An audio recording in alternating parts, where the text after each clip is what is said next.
जिसे वह अब तक मरा हुआ समझ रहा था, अभी तक जिंदा है। उसने उस लड़के को खत्म करने की तरकीब फिर सोची। वह पंचक्की के मालिक से बोला, क्या आप इस लड़के को मेरा एक काम करने की आज्ञा दे सकते हैं? मैं रानी के पास एक पत्र भिजवाना चाहता हूँ। ये पत्र बहुत ही जरूरी है। मैं इस काम के लिए इसे सोने के 2 सिक्के दूंगा। लड़के ने फौरन हाँ कर दी और चक्की का मालिक भी उसे भेजने के लिए तैयार हो गया। राजा ने झट से अपनी रानी को एक पत्र लिखा। उसने लिखा, जैसे ही ये लड़का तुम्हारे पास मेरा ये पत्र लेकर पहुँचे, तुम इसे मरवा देना और महल से दूर दफना भी देना। ये सब कुछ मेरे वापस आने से पहले हो जाना चाहिए। इतना लिखने के बाद उसने मुहरबंद वह पत्र उस लड़के को दे दिया। लड़का उस पत्र को लेकर राजमहल की ओर चल दिया। वह आज तक अपने घर से कहीं बहुत दूर नहीं गया था, अतः राजमहल का रास्ता नहीं ढूंढ सका और जंगल में ही भटकने लगा। शाम ढल चुकी थी, तभी अंधेरे में उसे दूर से रोशनी आती दिखाई दी। वह दौड़कर उस रोशनी की तरफ गया तो देखा कि वहाँ पर एक छोटा सा कच्चा घर था। उस घर में कोई दरवाजा नहीं था। जब वह उस घर में घुसा तो उसने देखा कि एक बूढ़ी औरत आग जलाए बिल्कुल अकेली बैठी है। वह औरत उस लड़के को अपने सामने देखकर डर गई। उसने लड़के से पूछा, बेटा तू कहाँ से आ रहा है और तुझे कहाँ जाना है? लड़के ने जवाब दिया, मैं पास के गांव की पंचक्की से आ रहा हूँ और रानी माँ को ये खत देने जा रहा हूँ, पर मैं इस जंगल में अपना रास्ता भूल गया हूँ। रास्ता ढूंढते ढूंढते शाम हो गई। अंधेरे में मुझे यही घर दिखाई दिया, इसलिए मैं रात गुजारने के लिए यहाँ आ गया। उस बूढ़ी औरत को उस लड़के पर बहुत दया आई, क्योंकि वह डाकुओं के ठहरने की जगह थी और वह बूढ़ी औरत उन डाकुओं की नौकरानी थी। उसे डर था कि अगर डाकुओं ने उसे देख लिया तो उसे मार डालेंगे।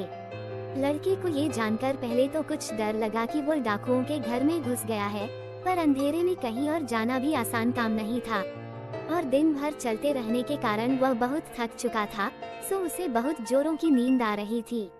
वह उस बुढ़िया के कहने पर घर के एक कोने में चुपचाप जमीन पर सो गया। आधी रात के बाद जब डाकू उस घर में आए तो किसी और को अपने घर में सोता देखकर अपनी नौकरानी पर बहुत गुस्सा करने लगे। बूढ़ी नौकरानी ने उन्हें सारी बात बता दी और वह चिट्ठी भी डाकुओं के सरदार के हाथ पर रख दी जो उस लड़के ने उसे दिखाई थी। राजा की मोहर देखकर उन डाकुओं को उस चिट्ठी पर कुछ शक हुआ। सरदार ने बड़ी सावधानी से उस चिट्ठी को खोलकर पढ़ा तो सोते हुए उस लड़के पर उसे बहुत तरस आया। उसने उस चिट्ठी को फाड़ दिया और एक दूसरी चिट्ठी उसमें रख दी। उस चिट्ठी में लिखा था, जैसे ही ये लड़का राजमहल में पहुँचे, तुम इस लड़के से अपनी राजकुमारी का विवाह कर देना। ये काम मेरे वापस आने से पहले ही पूरा हो जाना चाहिए। ये खत उन्होंने उस लड़के के सामने रख दिया और सुबह होने से पहले ही डाकू वहाँ से चले गए। सुबह जब वह लड़का सोकर उठा तो उस बूढ़ी ने उसे कुछ जलपान कराया। फिर वह लड़का राजमहल की ओर चल पड़ा। राजमहल पहुंचकर उसने वह खत रानी माँ तक पहुंचा दिया। रानी ने जब खत पढ़ा तो उसे बड़ा आश्चर्य हुआ कि राजा ने ये कैसी आज्ञा दी है। एक अनजान लड़के से वह अपनी राजकुमारी का विवाह कर दे। खत पर राजा की मोहर लगी हुई थी, अतः ये कोई धोखा भी नहीं हो सकता। राजा के वापस आने से पहले ही उसे अपनी बेटी का विवाह इस लड़के से करना था। रानी ने लड़के को अपने पास बुलवाया। उसका भोला भाला और सुंदर चेहरा उसे बहुत पसंद आया और उसने अगले ही दिन उससे अपनी बेटी का विवाह कर दिया। लड़का राजकुमारी के साथ सुख से उस महल में ही रहने लगा। कुछ महीनों बाद राजा वापस अपने राजमहल में आया तो उस लड़के के बारे में जानने के लिए बहुत उत्सुक था, पर उसे जब ये पता लगा कि रानी ने राजकुमारी का विवाह उसी लड़के से करवा दिया है तो उसे बहुत गुस्सा आया। जिस बात को वह नहीं होने देना चाहता था, उसकी पत्नी ने वैसा ही कर दिया। उसने अपनी पत्नी से वो खत मांगा। राजा ने उसमें उस लड़के से राजकुमारी के विवाह की बात लिखी देखकर हतप्रभ रह गया।